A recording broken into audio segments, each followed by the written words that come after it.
now we are going to discuss about how we are going to basically design our different modules. We have discussed that, okay, there should be modules in our system, right? So we agree on that part at least.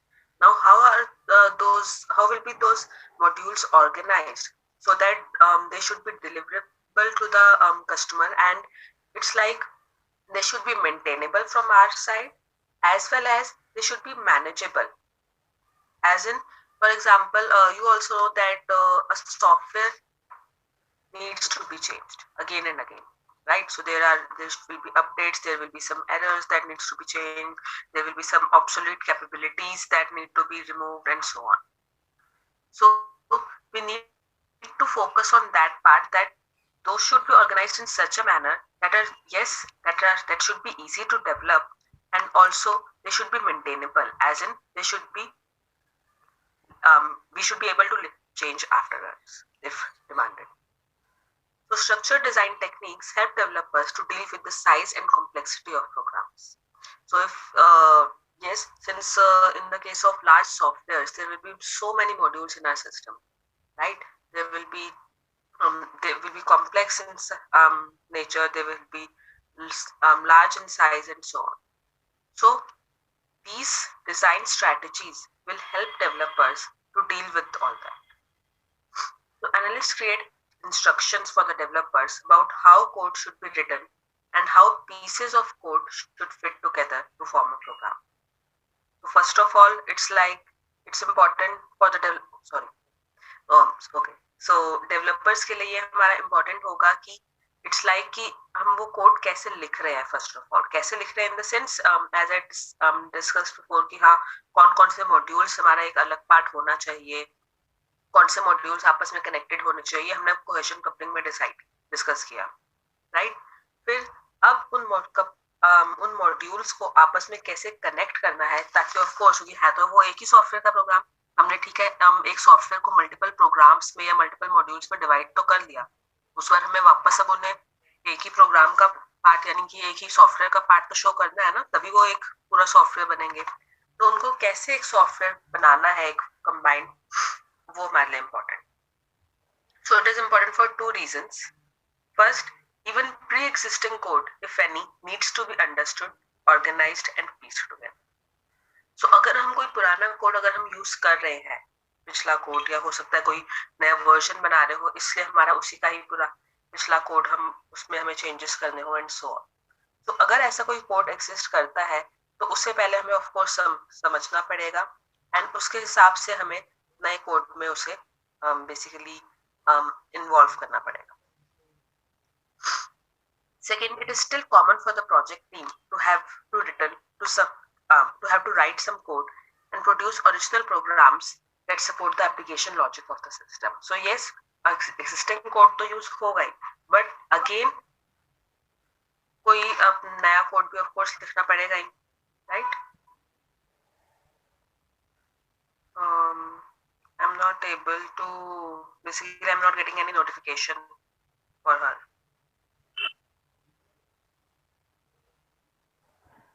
अगर हम use करेंगे तो उस case में we need to see कि वो code जो है वो that should be easy to be understood, that should be organized, ताकि हम उसे इन्वॉल्व कर सके अपने नए code.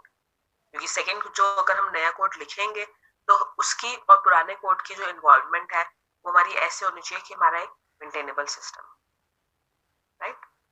Just a second. Design strategies can be top down, bottom up or even hybrid strategy. So in top down strategy, it's like we start by developing the top of the hierarchy and we incrementally add modules that it calls and then develop the new combined system. अच्छा, आप लोगों ने functions कर लिए हैं क्या C में? C programming में functions पढ़े हैं? No ma'am. No ma'am. कहाँ तक पहुंचे हो वैसे C प्रोग्रामिंग में? लूपिंग हो रही है अभी, मतलब हम लूप्स चल रहे हैं अभी. अच्छा, loops. Then it will take a long time. Okay, so let me explain it to you what I can. Okay, functions आप लोगों ने main functions तो पढ़ा होगा, right? यस. ठीक है. अब इसमें क्या होता है, हम और भी functions आगे create कर सकते हैं. For example, चलो आप लोगों ने क्लियर स्क्रीन जैसे फंक्शंस तो आपने यूज करे होंगे, करे? Yes ma'am. No ma'am, not yet. No ma'am, clear screen नहीं किया। तो मैम ने बताया तो थी क्लियर स्क्रीन का मतलब कि जब हमें नेक्स्ट स्क्रीन जो है क्लियर चाहिए होती है, रिजल्ट के बाद हमारा आउटपुट जो है उसका क्लियर स्क्रीन चाहिए होती है, तो हम क्लियर स्क्रीन यूज करते हैं। क्योंकि आई गेस ये हम फर्स्ट प्रोग्राम से ही यूज करना स्टार्ट कर सकते हैं। यस मैम, मैम ने बताया थी ये और रिटर्न 0 दोनों, तो मैम ने रिटर्न 0 यूज करवा दिया मैम वैसे तो। Okay okay. सो एनीवेज, चलो जिनको नहीं भी पता तो हम क्लियर स्क्रीन अभी हटा देते हैं। प्रिंटफ, स्कैनफ ये तो अगर नहीं पढ़ा तो फिर तो भैया आप लोगों ने प्रोग्राम नहीं करे हैं। सो हम ये पढ़ेंगे, हम ये पढ़ा है। यस, ठीक है। सो आप लोगों ने ये एटलीस्ट ये फंक्शंस तो पढ़े ही हैं।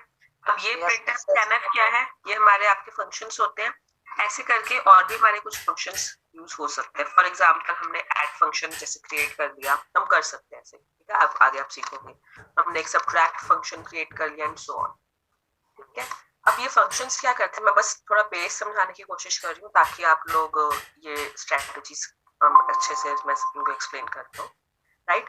अब ये क्या करते हैं कि जब भी हम इन फंक्शंस को लिखते हैं अपने कोड में और जब हम इन प्रोग्राम्स को एक्सिक्यूट करते हैं, तब कंपाइलर क्या करता है कि एक अपने जो, फॉर एग्जांपल अगर आपने मेन फंक्शन से इनको कॉल किया, राइट, आपने इनको इन सब फंक्शंस को मेन फंक्शन से कॉल किया, तो उस केस में कंपाइलर क्या करता है कि वो जहां पे भी स्कैनफ आपने लिखा तो वो स्कैनफ की कोडिंग पे जाएगा कि स्कैनफ में हमें करना क्या है, तो फिर वो मेन फंक्शन से वो स्कैनफ पे चला जाएगा, ठीक है? फिर स्कैनफ का जब उसका कोड मिल जाएगा उसको एग्जीक्यूट करके वो वापस इधर आएगा। फिर प्रिंटफ मिलेगा उसे, तो मैं थोड़ा सा बिल्कुल शॉर्ट में बता रही हूँ, थोड़ा सा इसको एक्सप्लेन करने के लिए। फिर जैसे अगर उसको प्रिंटफ फंक्शन मिला तो प्रिंटफ फंक्शन की जो जहाँ पे कोड लिखा होगा उसका उसकी तरफ जाएगा, जहाँ जो भी लिखा होगा वो इम्प्लीमेंट करके वापस इधर आएगा और फिर उसकी नेक्स्ट लाइन इम्प्लीमेंट करेगा एंड सो ऑन, ठीक है? तो इट्स लाइक एक फंक्शन से दूसरे फंक्शन को हम कॉल कर सकते हैं और ऐसे आपस में जो भी फंक्शंस हैं या मॉड्यूल्स हैं वो आपस में रिलेटेड हो सकते हैं। मैंने आप लोगों को कपलिंग के केस में भी बताया था, हाँ, जैसे यहाँ पे बताया था कि जैसे एक हमारा फंक्शन है से एडिट स्टूडेंट रिकॉर्ड और एक हमारा फंक्शन है रिट्रीव स्टूडेंट रिकॉर्ड। तो एडिट स्टूडेंट रिकॉर्ड से हम रिट्रीव स्टूडेंट रिकॉर्ड की तरफ जा सकते हैं, फिर वापस हम उसके पास भी जा सकते हैं। सो it's like calling of functions. तो इस फंक्शन से हमने इसको कॉल किया, ठीक है, इसमें हम कुछ डेटा भेज सकते हैं कि हमें स्टूडेंट आईडी चाहिए एंड वो बदले में हम जो भी हमें चाहिए था, फॉर एग्जांपल ये पूरा स्टूडेंट का रिकॉर्ड चाहिए था, EOF मतलब एंड ऑफ फाइल, तो फिर वो हमें पूरा रिकॉर्ड भेज देगा। It's like this. So it's like एक फंक्शन से दूसरे फंक्शन आपस में कैसे कनेक्टेड होते हैं, ठीक है? तब यही पूरा कॉन्सेप्ट था जो हमने कपलिंग कोहेजन में पढ़ा कि मल्टीपल फंक्शंस या मॉड्यूल्स हम बनाएंगे तो उस केस में वो आपस में कैसे कनेक्टेड रहेंगे, राइट? इसके हमने तरीके देख रहे थे कि हाँ आपस में ऐसे कनेक्टेड, इतना डेटा पास करेंगे तो अच्छे हैं, ज्यादा कम डेटा पास करेंगे तो बेटर है and so on, right? This was all about that. So अब हम जब डिजाइन स्ट्रेटजीज की बात कर रहे हैं तो इस केस में हम क्या कर रहे हैं, अब धीरे धीरे हम मॉड्यूल्स को बिल्डअप कर रहे हैं, right? So top down strategy में हम क्या करते हैं, we start by developing the top of the hierarchy and धीरे धीरे हम उसमें मॉड्यूल्स जो है वो ऐड करते हैं जो भी वो कॉल कर रहा है। फॉर एग्जाम्पल इस अपनी यही एडोब रीडर की स्क्रीन को देखो इस टाइम पे, ठीक है? अगर मैं टॉप डाउन स्ट्रेटजी यूज करना चाह रही हूँ तो टॉप डाउन स्ट्रेटजी में मैं क्या करूंगी, ये जो इसका होम पेज है ये आपको दिख रही है ना सबको, एडोब रीडर की screen? Yes ma'am, yes ma'am. तो इसकी मैं सबसे पहले क्या करूंगी, टॉप डाउन स्ट्रेटजी के थ्रू इसकी मैं होम स्क्रीन बनाऊंगी एंड होम स्क्रीन के बाद मैं ये जो भी हमारे file, edit, view, sign, window, help, ये सारे जो अपना मेन्यूज है मैं वो क्रिएट करूंगी कि एक तरह से बटन जैसे मेन्यू टैब है बेसिकली, वो हमारा क्रिएट हो जाए, ठीक है? तो मैंने क्या किया, फर्स्ट स्टेप से स्टार्ट किया कि मैं होम पेज बनाया एंड उसमें धीरे धीरे एलिमेंट्स ऐड करे कि file, edit, view, sign, window और हेल्प। अब उसके बाद फिर क्या मैं ऐड करूंगी, मुझे पता है फाइल मेन्यू को अगर मैं क्लिक करूं तो और मेन्यू ऑप्शंस क्रिएट मिलने चाहिए, होने चाहिए, जैसे कि यहाँ पे आए विजिबल हो रहे हैं मेन्यू ऑप्शंस, राइट? तो इस केस में जो भी आपके मेन्यू ऑप्शंस हैं ये सारे, तो वो सारे मेन्यू ऑप्शंस जो है आगे फर्दर हम क्रिएट करेंगे। हमने ये मेन्यू क्रिएट कर लिए, उसके बाद हमें पता है फाइल में हमें एक ओपन वाला क्रिएट करना है, तो अब हम एक ओपन मॉड्यूल बनाएंगे, उसकी कोडिंग करेंगे। फिर फाइल के बाद हम फिर एक रीओपन पीडीएफ वाला हम क्रिएट करेंगे ऑप्शन, ठीक है, हम उसका कोड लिखेंगे एंड सो ऑन। तो हमने क्या किया, हमने स्टार्टिंग से स्टार्ट किया कि इट्स लाइक हमने होम पेज क्रिएट किया एंड उसके बाद इंक्रीमेंटली मतलब स्टेप बाय स्टेप धीरे धीरे हम उसमें फीचर्स जो है वो हमने ऐड करे फ्रॉम द बिगनिंग, कि हमने उसके बाद पहले ये सारे बटन्स क्रिएट करे, फिर इन सारे बटन्स में जो भी हमारे आगे फर्दर मेन्यूज होने चाहिए, ऑप्शंस होने चाहिए, वो सारे क्रिएट करें। फिर हमने ये सेकंड जो टैब है हमारा जिसपे हमारे शॉर्टकट कीज वगैरह ये सब है, हमने वो क्रिएट करे and so on. So it's like top down strategy because we started by developing the top of the hierarchy, यानी कि होम पेज। उसके बाद and we incrementally add modules that it calls. अब ये होम पेज में क्या क्या menu क्या क्या वो कॉल कर रहा है, ये सारे फर्स्ट ऑफ ऑल ये मेन्यू टैब, तो मेन्यू टैब में हमने फिर ये मेन्यू ऑप्शंस डाले, फिर उन वो मेन्यू ऑप्शंस आगे, यानी कि जैसे फॉर एग्जांपल एडिट में आगे और ऑप्शंस हैं वो उनको कॉल कर रहा है। तो ऐसे करते करते हम धीरे धीरे ऐड करते and develop the new combined system. तो फाइनली हमने एक कंबाइंड सिस्टम हमने क्रिएट किया धीरे धीरे starting from the first step. So it's all about this top down strategy. अगर यही हम बॉटम अप स्ट्रेटजी देखें तो bottom up strategy starts from the bottom of the hierarchy. First, the modules at the very bottom, which have no subordinates, are developed. Subordinates as in कि जैसे कि मैंने अभी बता दिया। Then these modules are combined with higher level modules. For example, अब जैसे मैंने बात करी थी टॉप डाउन स्ट्रेटजी में हम फर्स्ट स्टार्टिंग से स्टार्ट करेंगे, धीरे धीरे ऑप्शंस क्रिएट करेंगे उसके। बॉटम अप स्ट्रेटजी में हम क्या कर रहे हैं, फॉर एग्जाम्पल कि हम क्या करेंगे, सीधा हम जाएंगे एंड हमने अभी होम पेज नहीं क्रिएट किया, हमने क्या किया, सबसे पहले ओपन मेन्यू का एक कोड जो है वो लिख लिया, फिर हमने एक सेव मेन्यू का कोड लिख लिया, फिर हमने फॉर एग्जांपल दिस ये अंडू का हमने ये नोट जो है वो लिख लिया, सॉरी कोड जो लिख लिया, फिर सिलेक्ट ऑल का लिख लिया एंड सो ऑन। हमने क्या, अब ये क्या है, अब इनका कोई सबऑर्डिनेट नहीं है। सबऑर्डिनेट एज इन कि जो इनको कॉल कर रहा है, क्योंकि अभी तक हमने एडिट मेन्यू का ऑप्शन नहीं क्रिएट किया, हमने इस स्क्रीन पे एडिट मेन्यू नहीं क्रिएट किया, हमने यहाँ पे फाइल मेन्यू नहीं क्रिएट किया, हमने ओपन मेन्यू का एक फंक्शन जो है, जो कोड जो है वो लिख लिया अपने पास। अब धीरे धीरे हमने जब ये सारे फीचर्स के कोड्स लिख लिए हैं, फिर हम उनको कंबाइन करेंगे धीरे धीरे। एज इन जब हमें पता है कि फाइल मेन्यू के हमने सारे जो भी हमारे मेन्यू ऑप्शंस थे उन सबके कोड लिख लिए हैं, तब हम उनको कंबाइन करेंगे कि ये एक हमारा एक file tab, file menu tab में हमारा आना चाहिए। एंड उसके बाद हम ये बोलेंगे कि अच्छा फाइल का हो गया, एडिट का हो गया, व्यू का हो गया एंड सो ऑन। अब हम ये होम स्क्रीन क्रिएट करते हैं जिसपे ये सारे जो ऑप्शंस है हम इनको एक तरह से आप बोलो कि पेस्ट करते हैं लाइक दैट। सबऑर्डिनेट्स नहीं बने, यानी कि जो उनको कॉल कर रहे हैं वो अभी हमने नहीं क्रिएट करे थे, बट हमने अपने पास धीरे धीरे कोड बना के रख लिए थे कि जब भी अब इनको आगे कंबाइन करें तो फाइनल एक हमारा कोड बन जाए। सो इसे हम बोलते हैं बॉटम अप स्ट्रेटजी, कि हमने स्टार्टिंग से नहीं, हमने नीचे से स्टार्ट किया हायरार्की के, उसके बाद हम धीरे धीरे हमने मॉड्यूल्स को बिल्डअप किया ताकि एक फाइनल सिस्टम बन जाए। क्लियर हुआ कॉन्सेप्ट टॉप डाउन और बॉटम अप का? Yes, ma'am. Yes, ma'am. Alright. So it's like this. कि अगर हमारा कुछ ऐसा सा सिस्टम है तो टॉप डाउन डिजाइन में हमने सबसे पहले ये होम स्क्रीन बनाई थी, उस पर होम स्क्रीन में हमने मेन्यू ऑप्शंस का, जैसे ये मेन्यू टैब बनाया था, ये हमारा सपोज ये शॉर्टकट कीज का ऑप्शन था वो बनाया, फिर मेन्यू टैब में आगे जितने ऑप्शंस थे हम वो क्रिएट करेंगे, शॉर्टकट कीज में जितने ऑप्शंस थे हम वो क्रिएट करेंगे। सो ये टॉप डाउन डिजाइन था। बॉटम अप डिजाइन में हमने पहले जो भी सारे ऑप्शंस थे हमने वो क्रिएट कर, उसके बाद उनको कंबाइन करके ऐसे करते करते हमने फाइनल होम स्क्रीन। ठीक है, तो ये हो गया टॉप डाउन डिजाइन और बॉटम अप डिजाइन, कि हम इनको कैसे मॉड्यूल्स को बेसिकली बिल्डअप करें आगे, हमें अब ये सोचना था। ठीक है, ये तो होगी पूरी एक्सट्रीम केसेस की, एक तरफ पूरा टॉप डाउन कि हम स्टार्टिंग से एकदम स्टार्ट करेंगे और धीरे धीरे उसमें ऐड करते रहेंगे, दूसरा हो गया बॉटम अप डिजाइन की हम सारे मॉड्यूल्स अलग से कर लेंगे एंड उनको कंबाइन कर देंगे. A better approach is hybrid strategy. Hybrid strategy की मैंने यहाँ पे डिस्क्रिप्शन इसलिए नहीं लिखी because it is a common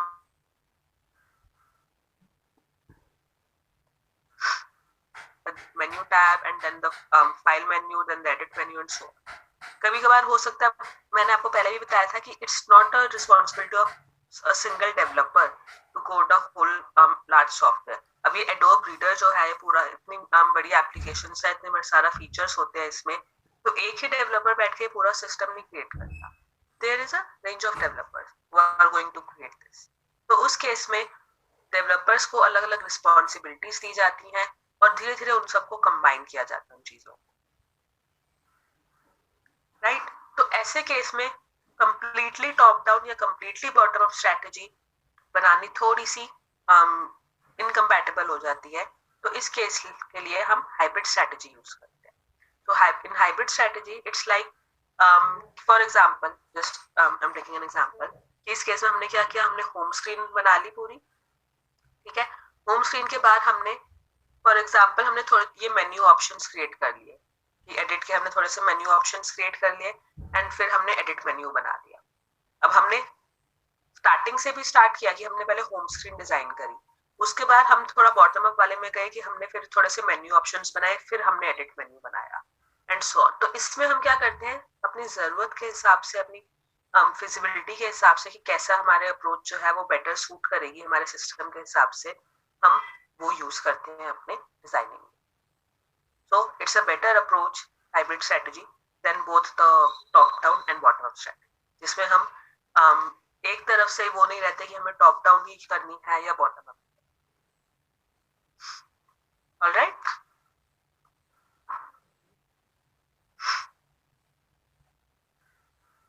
Any doubt anyone? No, ma'am. Alright. Okay, hierarchy. Okay, sorry.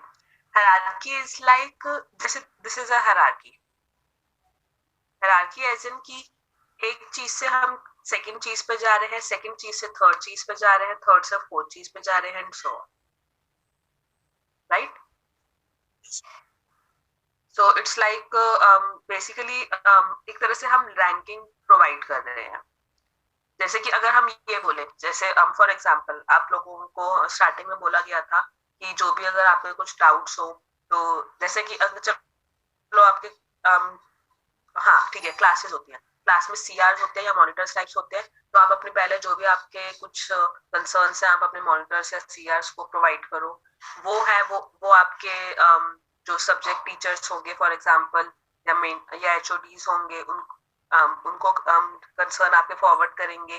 फिर वो हो सकता है वो आगे आपके प्रिंसिपल के तरफ जाए. So this is a hierarchy in which you operate. Right. So ये एक एग्जांपल था अलग से हायरार्की का. ऐसे ही सॉफ्टवेयर में भी हायरार्की कैसे हो गई, ये हमारा स्टेप बाय स्टेप हमारा था कि ये हमारा होम स्क्रीन थी, फिर हमारे मेन्यू ऑप्शंस, मेन्यू टैब था, फिर मेन्यू ऑप्शंस थे and so. Alright.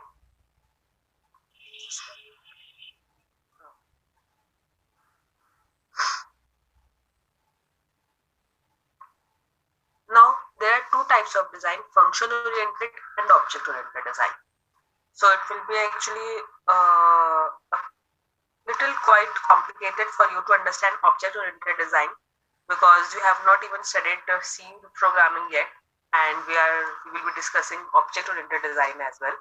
So please let's start with the function oriented. Okay. So this function oriented design, अगर हम सिंपल लैंग्वेज में बात करें function oriented design and object oriented design के case में, function oriented design is mainly related to और procedural programming. Procedural programming language कौन सी होती है, कोई बता सकता है? सी. एग्जैक्टली. मैम जिसमें कोड्स को फंक्शंस और रूटीन्स की तरह जज करके प्रोसीजरली कंडक्ट किया जाता है. मैम ये टॉप टू बॉटम अप्रोच होता है procedural programming. Right. So procedural programming, as the name is suggesting, here we are focusing on the procedures or the functions. So we are writing functions or procedures in there and they are combined. Object oriented design में the programs are focused based on the objects, वहां पे functions पे नहीं, वहां पे data यानी कि objects के ऊपर फोकस किया जाता है, राइट। तो जैसे कि अगर अब जब हम ये फंक्शन ओरिएंटेड डिजाइन की बात करेंगे, सो these are related to procedural programming. So of course object oriented languages जो है वो हमारी बाद में आई थी, पहले हम procedural programming के थ्रू भी सॉफ्टवेयर से प्रोग्राम्स क्रिएट करते थे। So उस केस में we focus on this function oriented. So the design process often has two levels. At the first level, the focus is on deciding which modules are needed for the system. Of course सबसे पहले तो हम यही decide करेंगे कौन कौन से modules बनाने हैं, राइट। हमने जब कस्टमर से हमने सारी रिक्वायरमेंट्स ली थी, तो उस केस में वी डिस्कस्ड कि हाँ ये मॉड्यूल्स हमारे होने चाहिए, कौन से डिफरेंट फीचर्स होने चाहिए एंड सो ऑन, ठीक है। अब हमने जब मॉड्यूल्स डिसाइड कर लिए, so at the second level how the modules should be interconnected, right. Now we need to focus on that how these modules should be interconnected, कि हमने मॉड्यूल्स तो डिसाइड कर लिए, उसके बाद वो आपस में कनेक्टेड कैसे होंगे, this is our concept. So function oriented design is an approach to software design where the design is decomposed into a set of interacting units, where each unit has a clearly defined function. Thus, a system is designed from a functional viewpoint, right? So function oriented design में हम क्या करते हैं कि जो भी हमारा design को हम बेसिकली स्ट्रेटेजाइज कर रहे हैं, so उस केस में we need to focus कि कौन कौन से functions होंगे। सबसे पहली बात तो as in the design is decomposed into a set of interacting units, यहाँ पे वो units क्या है, functions। interacting क्यों होने चाहिए, क्योंकि of course एक function से दूसरे function तक जाने के लिए हमारा कुछ ना कुछ तो relation होना चाहिए, राइट। तभी वो एक ही सॉफ्टवेयर का पार्ट लगेगा। अगर वो कनेक्टेड होंगे यानी कि वो आपस में इंटरेक्ट नहीं कर रहे होंगे, तो यानी कि वो एक सॉफ्टवेयर का पार्ट ही नहीं होगा। फॉर एग्जांपल अगर मैं ये बोल सकती हूँ क्या कि ये जो एडिट मेन्यू है मैं यहाँ पे पेस्ट नहीं करके मैं कहीं और अलग बाहर पेस्ट करूंगी, मैं इस एडिट मेन्यू को यहाँ इस एप्लीकेशन में नहीं कर रही, ये रिलेटेड नहीं होना चाहिए, ऐसा तो नहीं हो सकता।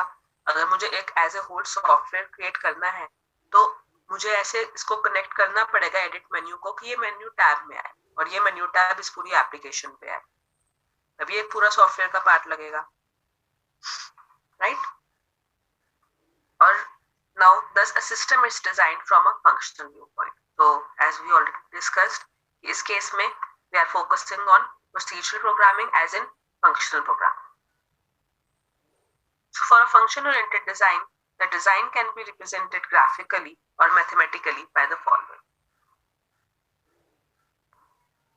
So data flow diagrams and data dictionaries we have already discussed, किस केस में हम data flow diagrams create कर सकते हैं, ठीक है। तो जो डिजाइन पार्ट में हम डेटा फ्लो डायग्राम्स क्रिएट कर सकते हैं और डेटा डिक्शनरीज क्रिएट कर सकते हैं।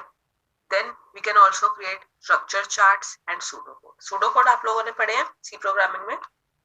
Yes ma'am. Yes ma'am. तो ऐसे ही जो भी हमारे सॉफ्टवेयर्स होंगे हम उनको एग्जैक्ट कोडिंग पे जाने से पहले हम सीधा मुझसे पहले सूडो कोड्स लिखते हैं।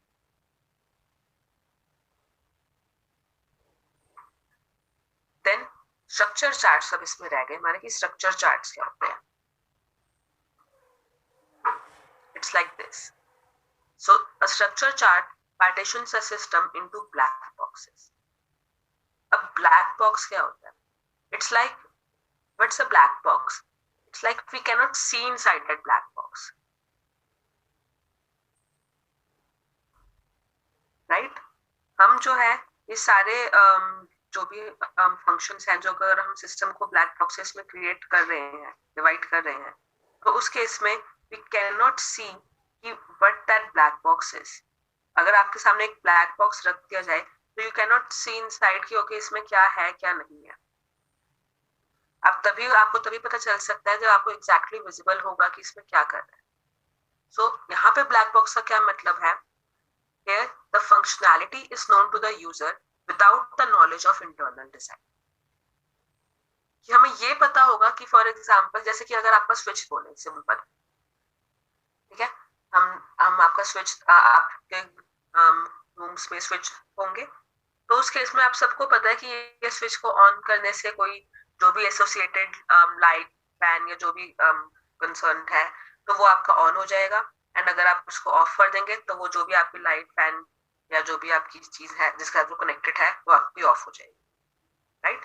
आपको उसकी फंक्शनैलिटी पता है कि ये आपका स्विच ऑन या ऑफ करने के लिए यूज होता है, बट आपको ये पता है कि वो कैसे कनेक्टेड है, अंदर वायरिंग्स कैसे हो रखी हैं या सर्किट्स उसमें कौन से यूज हो रहे हैं, सो ऑन, नहीं ना।